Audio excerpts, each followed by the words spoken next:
Happy Friday, everybody. I'm Nick Slavic. I'm the proprietor of the Nick Slavic Painting and Restoration Company. I'm also the host of this show, Ask a Painter Live.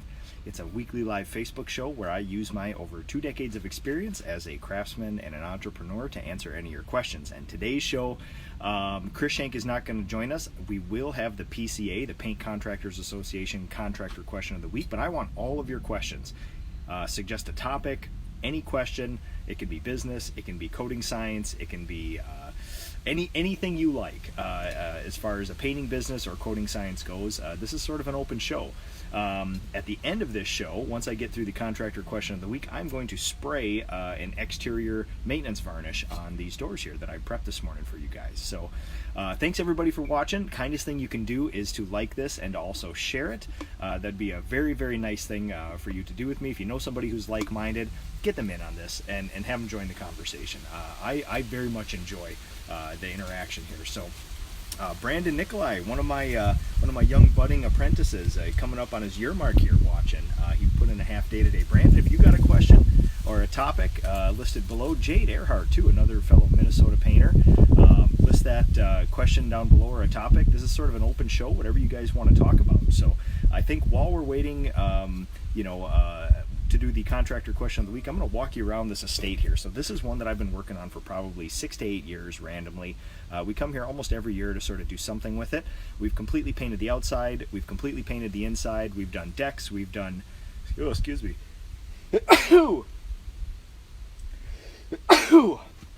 I don't know that I've ever sneezed on an Ask a Painter show before. All right, so...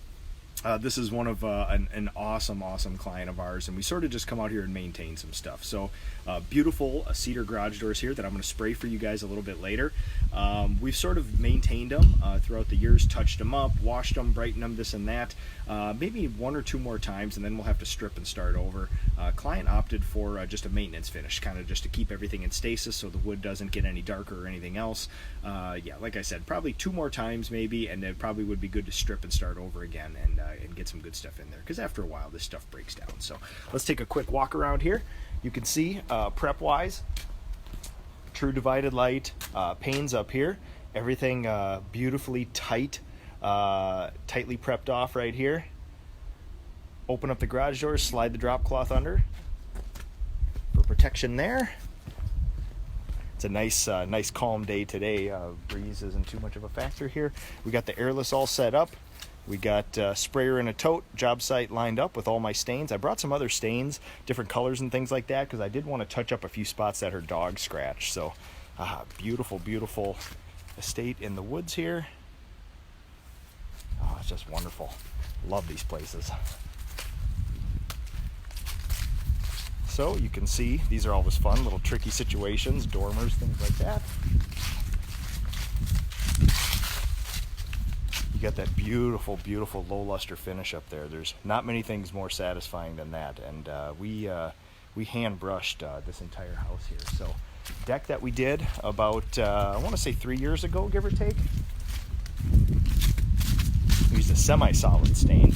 It had been a semi-solid stained in the past, and we sort of continued that there.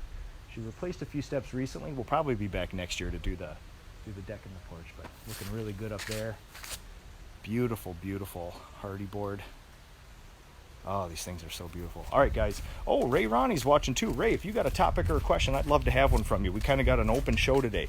Whatever you want to talk about. You can even come live with me if you want. Garrett, thanks for watching. Jahovny, thank you for watching. See some birds pooped on my siding there. It's all right. Shakes. We did timber coatings, some PPG ProLux stuff up there. Sickens. We've been working on this so long, the name of the company has changed. So Sickens, PPG ProLux, all that stuff. So then the beautiful front of this guy here. So yeah, I love these properties. We did pergola too, 3-4 years ago. There's a sign out front too. We did that. I'd love any of your topic suggestions, guys. If you want to see something, if you want to talk about something, if you got a question, list it down below in the comments here, and we'll get to it. Otherwise, we will get to the PCA, the Paint Contractors Association, contractor question of the week here. So Oh, Ray's driving. No worries, man. If you're Ray, if you're stationary, hit a question down below or a topic suggestion. I'd love that. So same with you, Jehovny. If you got a question or a comment or you want to see something here, go list it right down below there in the comments. So, okay.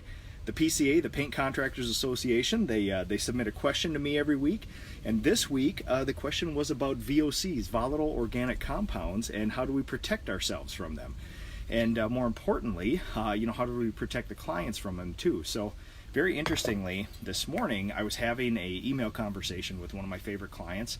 We're going to be redoing the inside of their house shortly here, and they wanted a low VOC or a zero VOC paint. And one of the biggest, most important things that you have to differentiate or speak to your clients about, and even your employees for that matter, is what is a VOC, a volatile organic compound.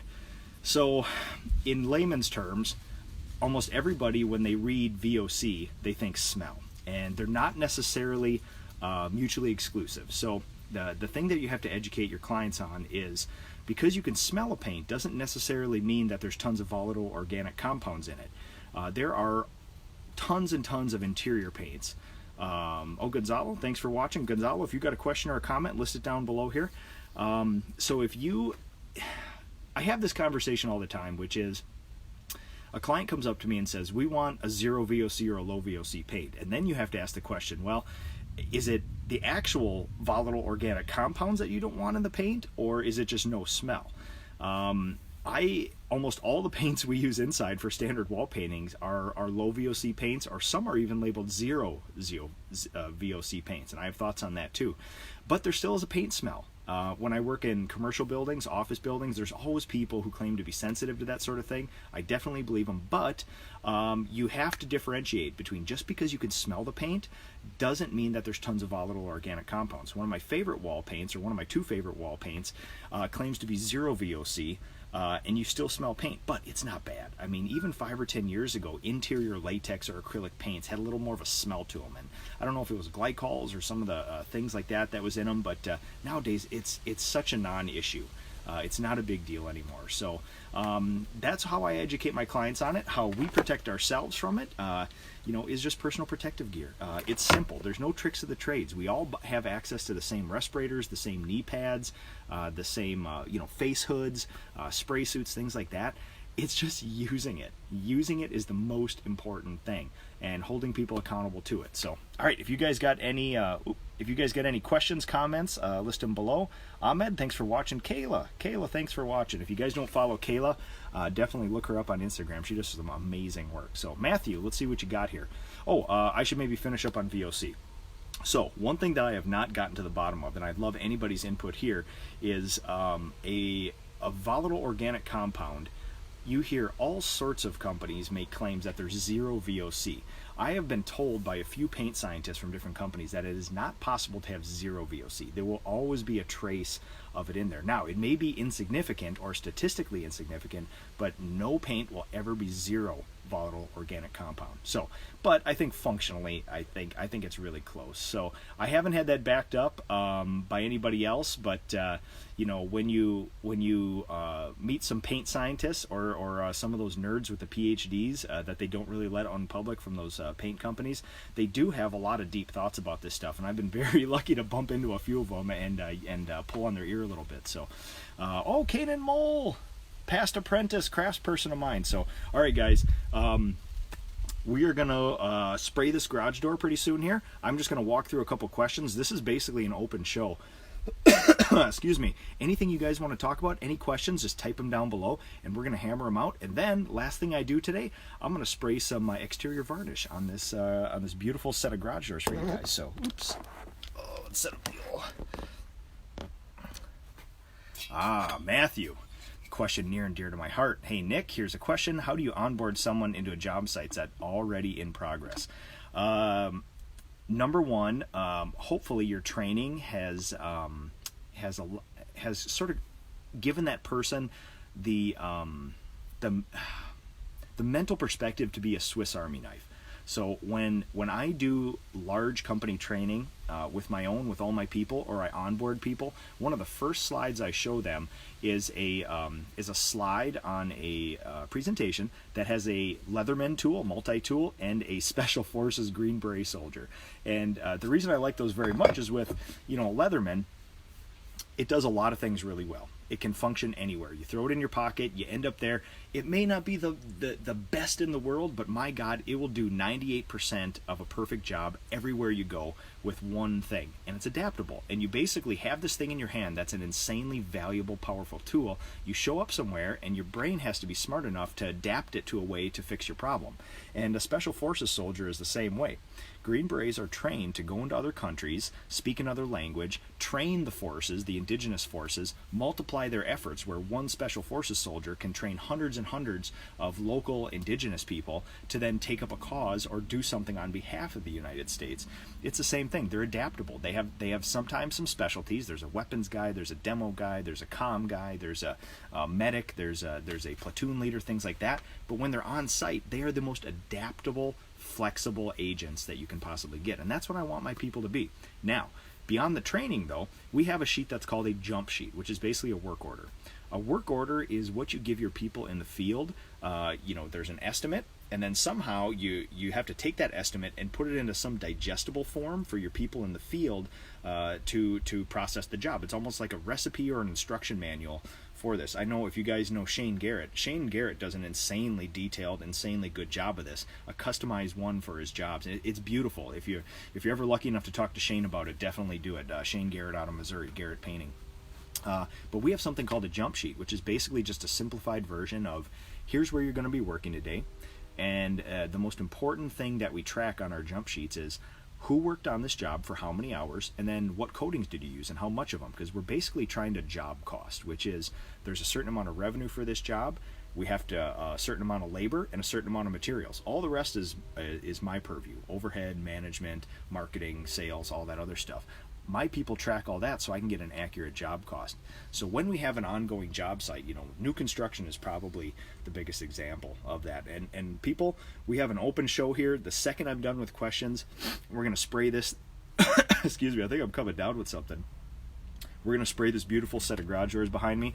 Any question, any topic you guys want down below, please. And everybody who's watching, just type in something here. We'll get to it. So big new construction project. A lot of times we bump people in and out of it. And one of the biggest things we can do is have that jump sheet, that work order, updated constantly so people know. There's actually a list, a electronic list of rooms. It's a G sheet, just a spreadsheet. All the rooms, what coating goes in which room, and there's actually check boxes next to it. So when somebody finishes a room on new construction, they hit the check mark, hit the check mark, hit the check mark. So anybody, even myself, I'm from my command central with my monitors. I sit in my office and I can watch what's being done like that if I'm not in the field with them. One of the coolest things we do on site though is our matrices. So we basically just take a big piece of floor paper, tack it to the wall, and the people just sort of get a quick, here's a goal for the day, here's all the people on the site, go quick, do this.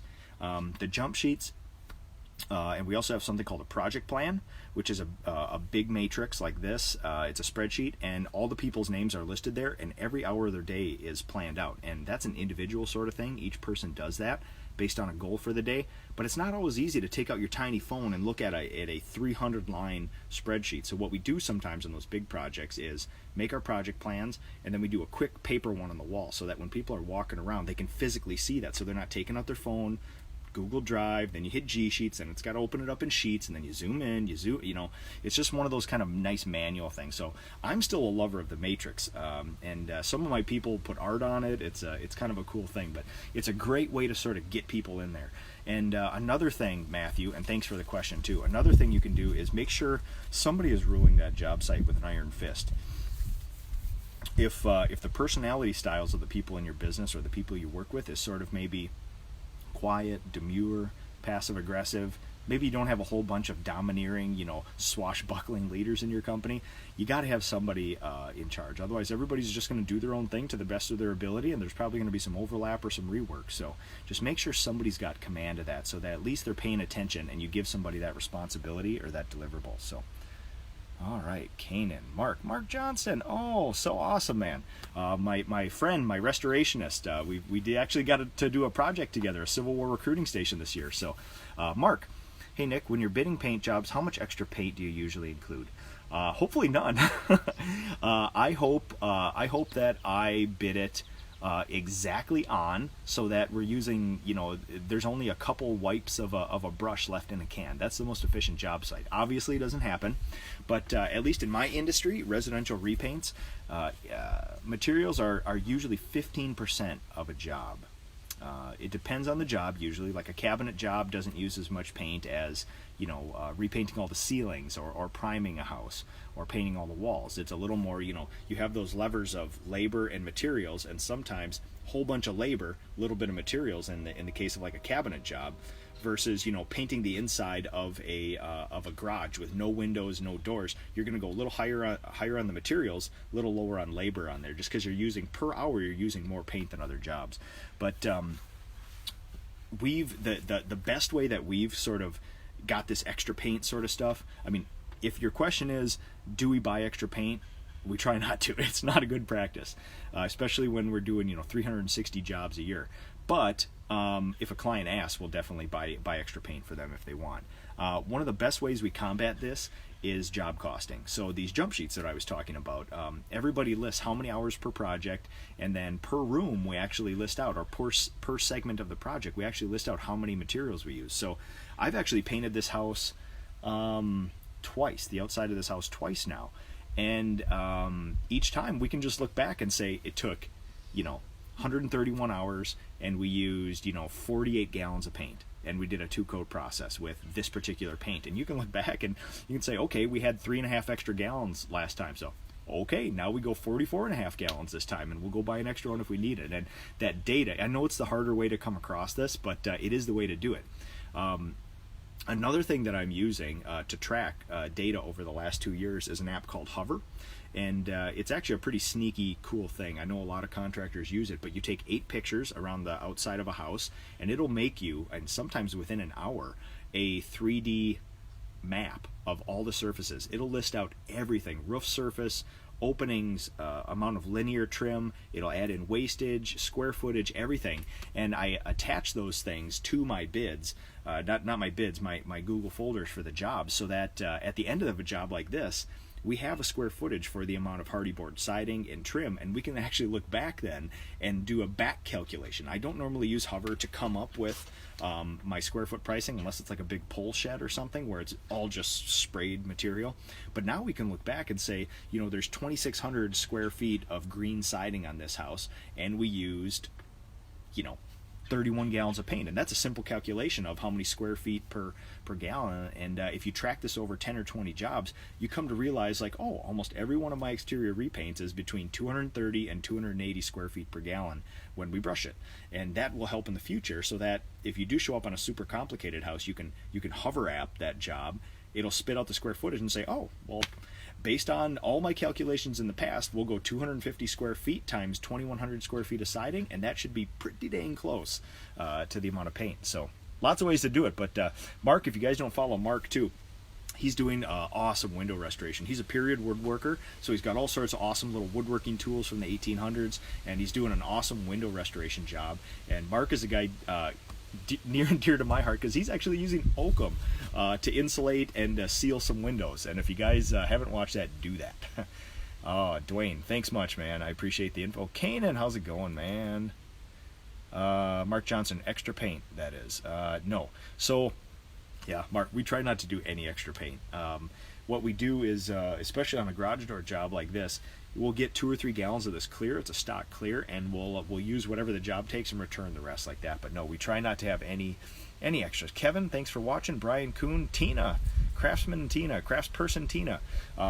Any questions, any comments you guys have, type those down below. As soon as we run out of questions, we're going to go spray some exterior varnish on this thing behind me, these 2 doors. So, Monty Byers, thanks so much. Alex, another craftsperson in my company.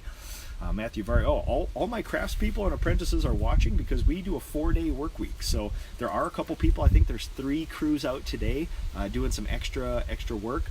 But everybody else works 4 10-hour days, and I love it. I love to give my people the opportunity. I love for them to have the opportunity to have a 3-day weekend every weekend. It's working out really well.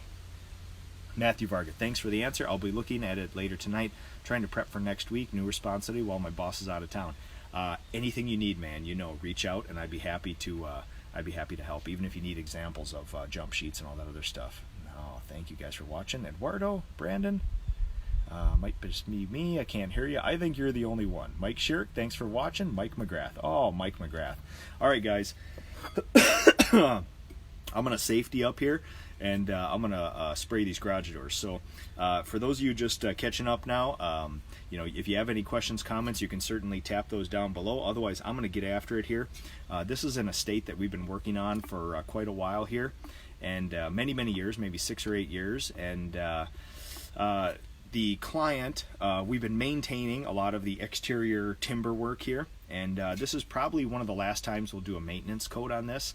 Maybe we'll get 1 or 2 more times out of this, but you can start seeing the wood getting a little dark behind here.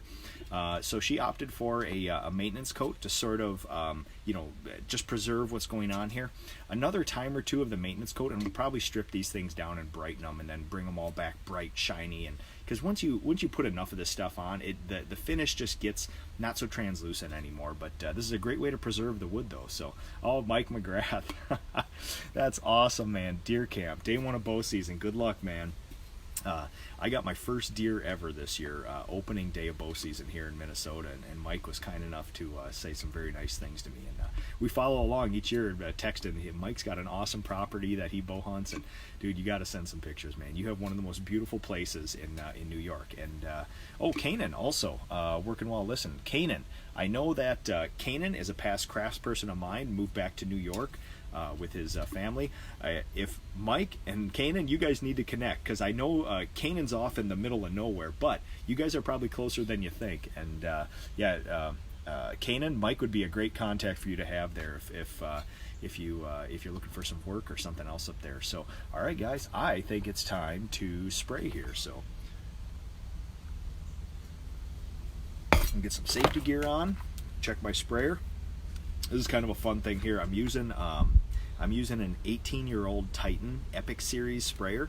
It was actually my father's, and I think he left it in his garage frozen for about 10 years in the Minnesota winters and things like that. So I think he was just going to throw it out, and I took it.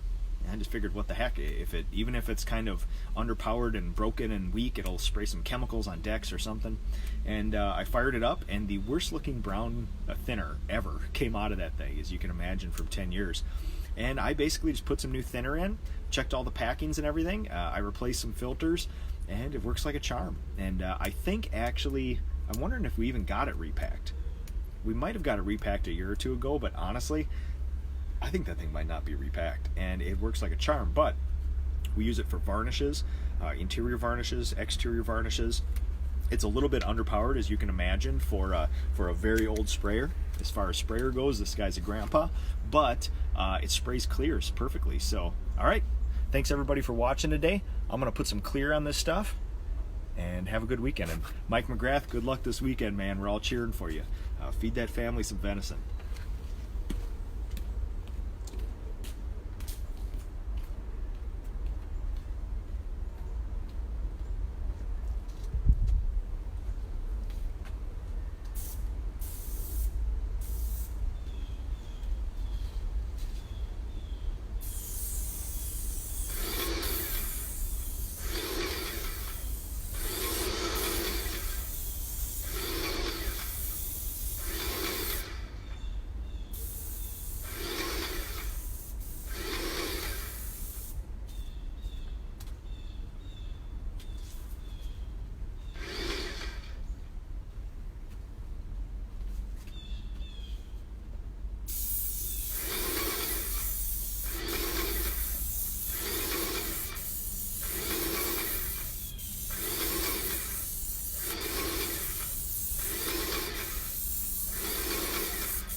Thanks for watching, everybody. Have a good weekend. Right after I clean up this, it's family time, and enjoy. And again, good luck, Mike McGrath.